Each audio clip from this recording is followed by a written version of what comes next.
Oh, si Wafi ini saya. Oh, sudah ya Kalimantan ngajak saya ini. Tumben-tumbenan berani. Siapa yang takut sama kamu? Oke. Baik, ayo kita diskusi dengan baik ya. Tapi jangan kejang-kejang ya. Perasaan aku dari dulu baik-baik aja. Oke, baik. Ayo kita mulai ya. Kita mulai. Silakan. Ini tema kita ini nih. Saya manggilnya apa ini? Masa panggil Dayak gitu? Nanti kan nggak enak sama Dayak-Dayak yang lain yang Kristen-Kristen. Saya panggil apa ini? Kamu mau panggil aku apa? Panggil Mbak aja dah. Oke, ya. Mbak Mualaf. Oke, Mbak Mualaf. Begini. Saya ini sedang membahas ini bagaimana umat Islam itu kena prank. Karena ternyata tidak ada nama Muhammad di dalam Taurat dan Injil seperti yang dikatakan Al-Quran. Al-Quran berkata bahwa nama Muhammad tertulis di dalamnya, di dalam kitab Taurat dan Injil. Ada suatu kisah bagaimana Umar ibn Khattab membawa-bawa lembaran Taurat dan Injil. Ketahuan sama Muhammad. Muhammad marah besar, dia mukanya merah. Baru kali itu Muhammad marah besar sama Umar bin Khattab sampai mukanya itu berubah merah membara. Dia bilang begini. Edis. Waduh, saya lagi ngomong dipotong, kayaknya dia udah nggak kuat lagi. Gimana? Bukan gitu mata lalat. Saya panggil kamu mata lalat aja atau gimana? Iya terserah lah, mau mata lalat mau apa terserah. Yang penting saya membicarakan kepada kamu apa yang sungguh-sungguh terjadi di dalam agama Islam. Kalau memang Muhammad itu dinubuatkan dalam Taurat dan Injil, kenapa ketika temannya membawa Taurat dan Injil Muhammad marah-marah? Coba jelaskan kepada saya. Kamu tuh hanya bisa dongeng aja, Edis. Dan yang kamu katakan itu semuanya itu tidak ada kebenaran. Oke, baik, saya tunjukkan sama kamu ya. Tinggal tunjukkan datanya aja. Oke, baik, saya tunjukkan. Kenapa tidak ada tertulis di dalam kitab Taurat dan Injil? Itu karena yang kalian punya itu adalah kitab yang palsu. Jadi karena tidak ditemukan berarti sekarang nuduh palsu.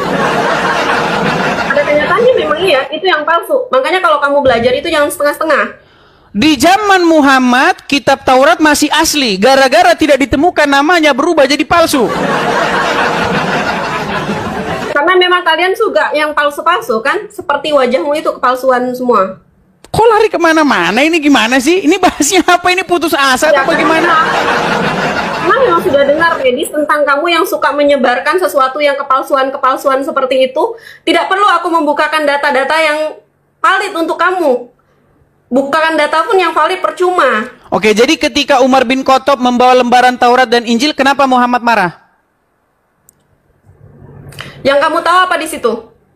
Iya, makanya saya tanya dulu, kenapa dia marah waktu Umar membawa lembaran Taurat dan Injil, padahal nama Muhammad tertulis di sana? Mana datanya yang kau katakan seperti itu? Oke, baik. Kita bacakan ya. Kanda kan selama ini kan jadi mualaf kan cuman ini aja, ikut-ikutan saja. Saya tunjukkan.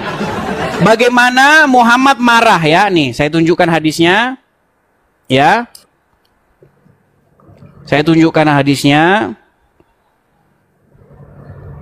Sabar ya teman-teman ya. Nih. Saya balikkan kamera saya. Bagaimana Muhammad marah kepada Umar gara-gara Umar membawa-bawa Taurat dan Injil. Nih, saya balikkan kamera saya. Nih, saya balikkan dulu kamera saya. Oke. Saya bacakan ya. Nih ya. Ini tertulis nih. Ini tertulis hadis riwayat Ahmad nomor 15.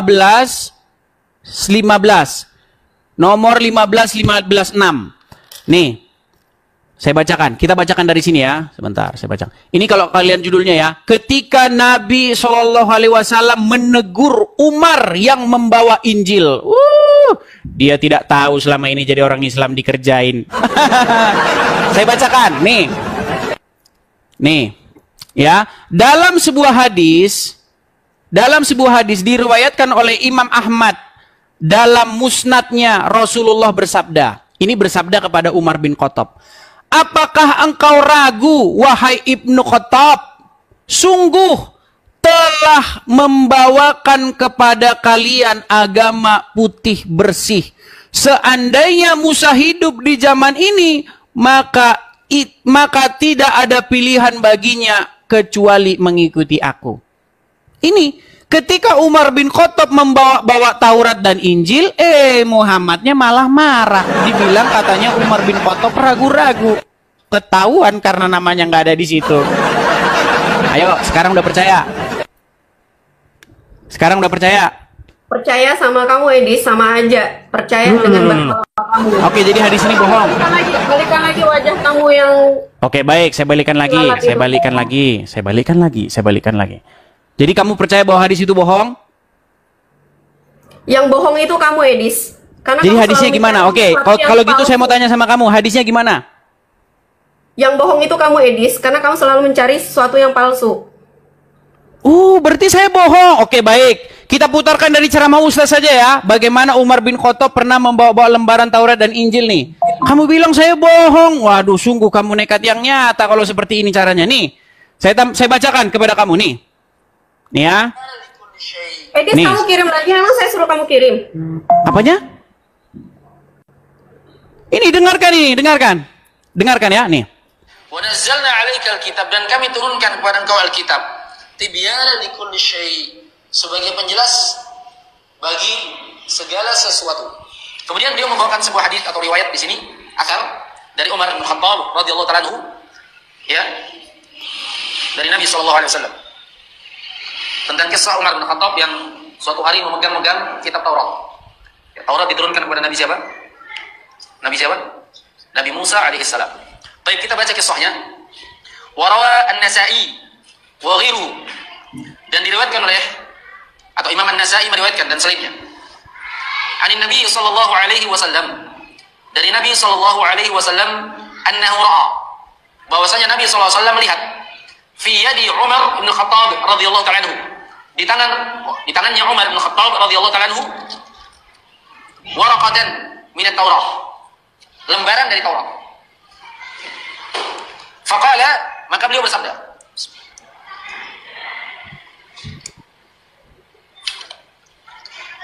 Amutahawwakuna ya Ibnu Khattab, apakah engkau meragukan wahai Ibnu Khattab? Dalam ayat yang lain dijelaskan maknanya ya, asyakun anta Ibnu Khattab, apakah engkau ragu wahai Ibnu Khattab? Nanti kita jelaskan maksudnya. Nah, intinya bagaimana? Intinya ketika temannya Muhammad Ibnu Khattab membawa lembaran Taurat, Muhammad malah nggak senang.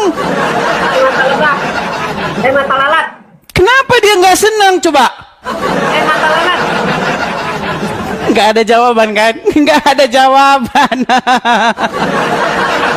Jadi hanya mencari sesuatu yang tidak baiknya aja. Loh, sekarang begini, gini ya. Saya umpamakan begini. Sama otak kalau kamu itu mau mencuci otak-otak orang yang ada di situ. Gitu. Loh, tidak mencuci, Mbak Mualaf. Saya hanya menyatakan apa yang tertulis di dalam literatur kalian. Kalau memang Muhammad itu dinubuatkan di dalam kitab Taurat, kenapa Umar bin Khattab ketika membawa kitab Taurat itu, Muhammad malah marah? Apakah engkau ragu-ragu ya Umar bin Khattab? Loh, masa ragu-ragu? Lo justru harusnya itu kesempatan Muhammad untuk menunjukkan kepada Umar bin Khattab, wahai Umar bin Khattab, sini kitab Tauratmu. Nih, saya tunjukkan bahwa nama saya ada di situ. Ternyata Muhammad malah mukanya merah. Gara-gara Umar bin Khattab membawa Taurat dan Injil. Nyata bahwa sebenarnya Muhammad... Kamu tahu muka Muhammad itu merah, Edis? Bagaimana? Dari mana kamu tahu muka Muhammad? Di dalam hadisnya bunyinya begitu. Di dalam hadisnya Muhammad di situ dikatakan wajahnya berubah memerah dan dia marah kepada Umar bin Khattab.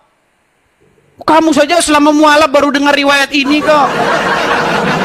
Kamu mualaf berapa lama sih? Jujur. Wajar, Edis, karena aku mencari sesuatu yang benar, bukan mencari sesuatu giliran, yang salah. masa sekarang saya kasih tahu kamu informasi kok kamu bilang-bilang saya bohong? Bukan saya bilang bohong, tapi memang kamu selalu menyebarkan kebohongan. Bohongnya di mana coba? Gini, begini Mbak ya. Apapun yang kamu Begini. sampaikan itu semua kebohongan, Edis. Begini, saya panggil Kak deh lah. Saya menghargai kamu lah ya. Saya panggil Kak Mualaf. Begini Kak Mualaf Saya ya. nggak perlu harga dari kamu karena memang Nah, kan marah kan? Marah, ngambek. Nggak marah, Edis. Ngapain saya Ngambek. harus marah? Ngapain saya Nanti harus kalau marah? ngambek-ngambek nanti cantiknya hilang. Ya. Edis, Begini. cantik saya dari hati, bukan hanya dari fisik. Iya sudah, nggak apa-apa lah. Gini, sekarang begini. Intinya yang saya bilang sama kamu gini, saya hanya memberitahukan kepada kamu apa yang tertulis di dalam riwayat-riwayat Islam. Saya nggak menambah-nambahi, saya nggak mengurang-urangi. Bahkan saya pernah memberikan tantangan begini. Kalau ada orang Islam yang mampu membuktikan bahwa saya fitnah, nggak usah lapor polisi. Saya lompat dari Monas, saya bilang. Lompat saya dari Monas. Kamu berani ngomong kayak gitu karena kamu tidak di Indon, Edis. Kalau Loh, kamu- dari dulu udah saya bilang. Saya sudah bilang itu dari dulu. Nggak ada saya Kamu ceritanya memang itu tidak di Indon, memfitnah. makanya kamu berani ngomong kayak gitu. Oke, sekarang begini aja, biar kita nggak ini debat nggak kusir. begini, nggak begitu, Coba Edis. tunjukkan begini, di mana nggak saya begitu, pernah melakukan Edis. fitnah. Coba Banyak di mana sekali saya pernah fitnah. kamu, Edis. Contoh, kasih satu contoh. Satu contoh yang nyata apa? Banyak sekali, kamu lihat aja semuanya fitik-fitik Apa? kamu. Nih, semua background saya siap. Semua background saya ini, saya kasih contoh nih, background saya yang terkenal ya. Saya kasih contoh nih. Misalnya, nih, saya kasih nih. Nih. Tidak ada nabi yang kena sihir kecuali Muhammad, betul nggak? Udah, Edis, kamu tuh jangan cuma beraninya saat kamu lagi di luar Loh, aja. sekarang begini loh, Kamu itu beraninya coba di begini luar Mbak aja, Mualaf, Edis. Kak Kamu tuh hanya Mualaf, beraninya dengar, pas lagi di luar negeri aja. Kalau kamu di Indo, ini kamu gimana berani. nih, mana lah Itu nih? Suka-suka kamu aja nulis. Jadi begini Suka teman-teman kamu ya, aja nulis, karena ya. mereka tidak mampu berargumen, karena mereka tidak mampu menjawab, kok yang dibahas malah kamu begini, kamu begitu, apa sih? Untuk apa menjawab sesuatu kepalsuan? Ya sudah, coba. Apakah yang saya katakan bohong bahwa Muhammad menjadi satu-satunya nabi yang kena sihir? Bohong atau fakta? Untuk apa menjawab kamu, Edis? Kan nggak menjawab, kan? Kamu sendiri udah tahu Kaum kebenarannya, muslimin, tapi kamu bohong. kaum muslimat, dengarkanlah. Ini ada seorang mualaf, tapi ilmunya kosong bagai kepompong. Itu kosong, Kamu, seperti kepompong yang sudah ditinggalkan isinya. Udah jadi kupu-kupu, tahu kepompong? Udah kosong, udah nggak ada, isinya udah nggak ada. Ini bagaimana ini? Bagaimana ini pembina mualaf? Saya kasih saran sama Edis, kalian, tolong justru mualaf saya itu dibekali kasihan sama ilmu. kamu, Edis. Justru saya kasihan sama kamu, Edis. Kok malah bahas kasihan? Lihat kuat itu hanya karena kamu di luar aja. Kok malah bahas kasihan? Apa hubungannya dengan kasihan? Iya. Emang iya. Ini nggak ada hubungannya. Kamu mau kasihan sama saya nggak perlu dikasihani sama kamu, kakak Kalau mualaf kamu yang merasa cantik. saya Dengar dulu, kosong, dengar ya, Kamu dengar Jangan dulu. kamu minta didengar terus. Benar Kamu atau nggak bisa tidak? dengar. Benar atau tidak bahwasanya Kamu tidak dengar ada aku nabi dulu. yang kena Apa sihir? lalat? Kamu dengar aku dulu. Kamu dengar aku dulu. Kamu Benar atau dari tidak? kamu- Tidak ada nabi yang kena Kamu sihir itu kecuali tuh Muhammad. penyakit Kamu kayak gini, Edis. Oh, kan? Kamu maunya didengar tapi kamu nggak mau dengar. Oke, silakan coba. Kalau kamu merasa aku kosong, ngapain kamu ngikutin aku? Karena aku ada isinya. Kamu makanya kan yang datang ke ngikutin aku. sini. Banyak orang ngomong Siapa yang gini. datang ke kamu? Bang, coba Bang ajak diskusi Dayak mualaf. Dia ngaku-ngaku mualaf, terus dia ngaku-ngaku ngerti Kristen, ngerti Islam. Sekarang giliran Kenapa? dipraktekkan, Kenapa? nggak ngerti Kenapa apa-apa kamu soal nggak agama terima? Islam. Kamu nggak terima dengan aku mengatakan diri aku Islam, dengan mengatakan diri aku Justru mualaf. sekarang kita jadikan pembuktian. Ayo kita buktikan. Apakah kamu betul-betul memiliki ilmu pengetahuan tentang agama Islam atau tidak? Dari tadi kita tanya nih. Masalah Justru hadis. saya bangga dengan Masalah kamu hadis bilang Muhammad berkata yang marah seperti kepada itu, Umar Edis. bin Aku Khattab. mualaf Masalah berkata hadis kamu, Muhammad tapi kena kamu tidak sihir. berprestasi Tapi dengan nggak aku sangat ada. lebih. Berarti kamu memang mengakui Nggak ada diri kamu aku. menjawab. Bentar, Edis. Ini Dengan 19.000 kamu begini aku di dari sini awal. di sini 19.000 orang ini di TikTok melihat, di YouTube belum lagi ada berapa ribu ya. Coba tunjukkan kepada orang banyak khalayak ramai ini, coba.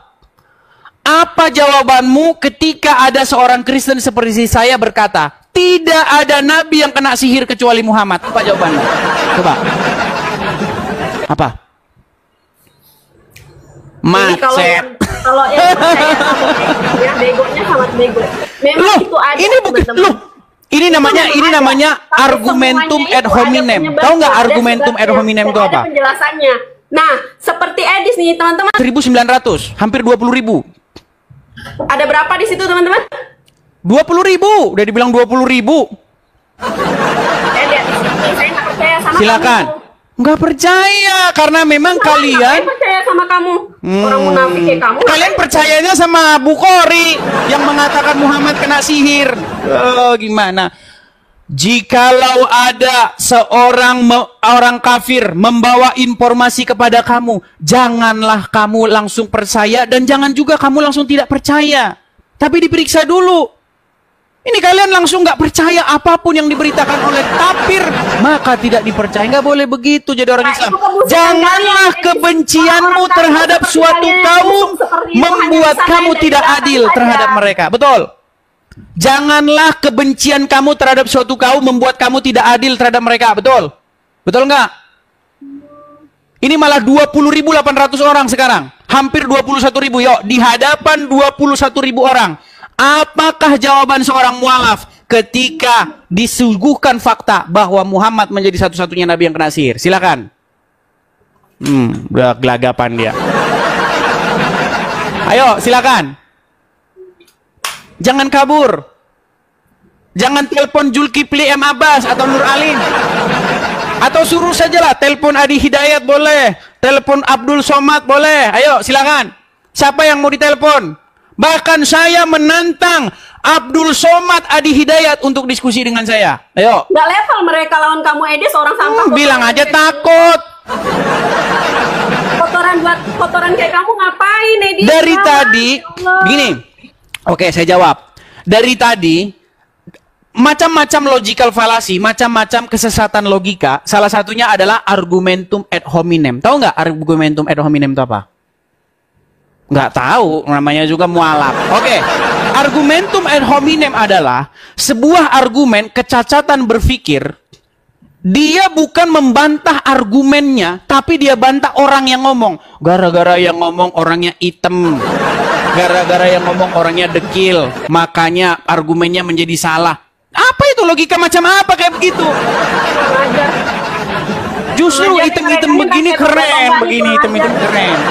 Jadi begini ya, Dayak mualaf, mereka dengarkan. Kurang ajar nih pakai tombak-tombak nih ya. Aku udah kena peringatan ya, kurang ajar kalian. Nah kan, itu karena kamu argumentum ad hominem. Tidak menjawab pertanyaan, tapi malah, nah kabur dia teman-teman. Dia saksi mata ya.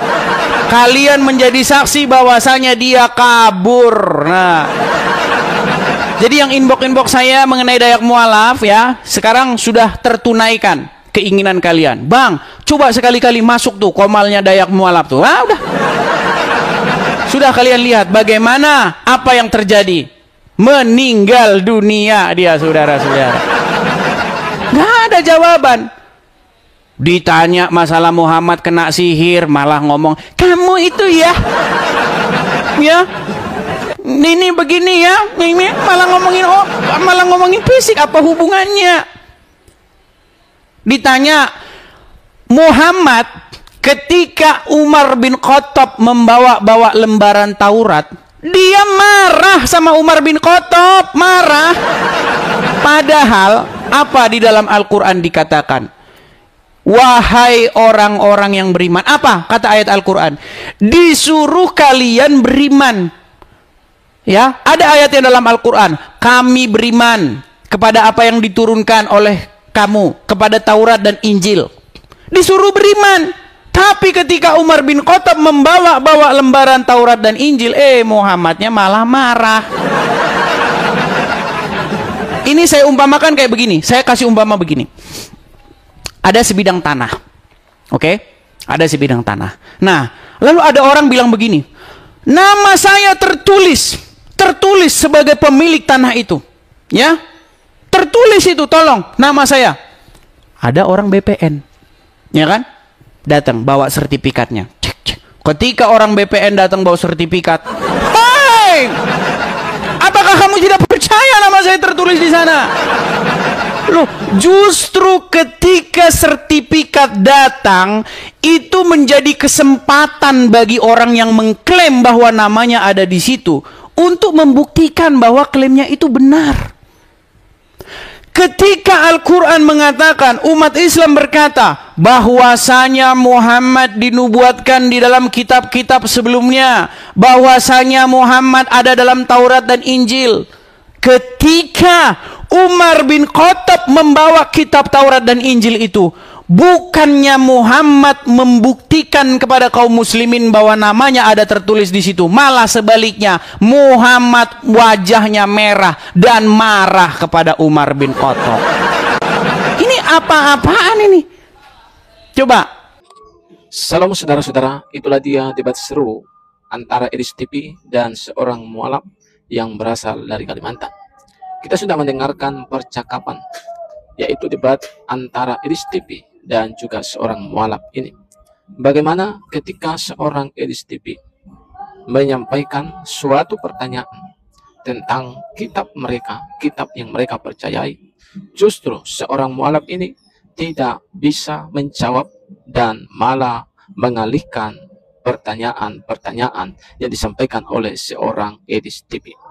Seharusnya orang ini sebagai mualaf yang belajar tentang agamanya, karena kita tahu ini adalah room debat, seharusnya dia memberikan jawaban yang menunjukkan bahwa apa yang dikatakan Edis salah ataukah benar. Seharusnya dia berkata, jujur menyampaikannya di hadapan publik yang disaksikan oleh puluhan ribu penonton. Berbeda dengan dari saudara kita seberang, sering sekali para ustadz-ustadznya, polemikus muslim, mereka bertanya tentang Alkitab. Ada yang bertanya dengan maksud untuk menjelekkan Alkitab itu sendiri. Ada juga mungkin yang bertanya hanya pengen tahu saja. Tetapi ada begitu banyak yang bertanya ingin menyudutkan, menyalahkan yaitu Alkitab. Tetapi sebagai apologet kekristenan kita melihat mereka menjawab. Mereka menjawab sesuai dengan fakta yang tertulis dalam Alkitab. Justru orang-orang Kristen, justru apologet-apologet kekristenan tidak marah, tidak geram, tidak emosi. Tetapi mereka berkata-kata dengan omongan yang punya isi, yang punya data yang jelas. Sehingga sekalipun apologet kekristenan ini kadangkala menjawab dengan baik, menjawab dengan lembut, menjawab dengan penuh kasih, tetapi ada begitu banyak di antara mereka malah tidak terima dengan jawaban-jawaban yang diberikan oleh apologet kekristenan ataupun orang-orang Kristen yang mengimani Alkitab, yang mengimani Yesus sebagai Tuhan dan Juru Selamat. Nah, saudara-saudara, dari sini dunia akan melihat seperti apa kita, seperti apa ilmu kita, dan seperti apa agama yang kita percayai. Segala sesuatu yang terjadi, biarlah kita menjawab dengan penuh kasih. Biarlah kita menjawab dengan lembut, bukan menjawab dengan suatu jawaban yang bukan jawaban. Kiranya video yang saya bagikan ini, kiranya debat ini, saudara diberkati dan saudara mengambil kesimpulan yang baik. Tuhan kiranya memberkati kita. Salam, sampai jumpa di video selanjutnya.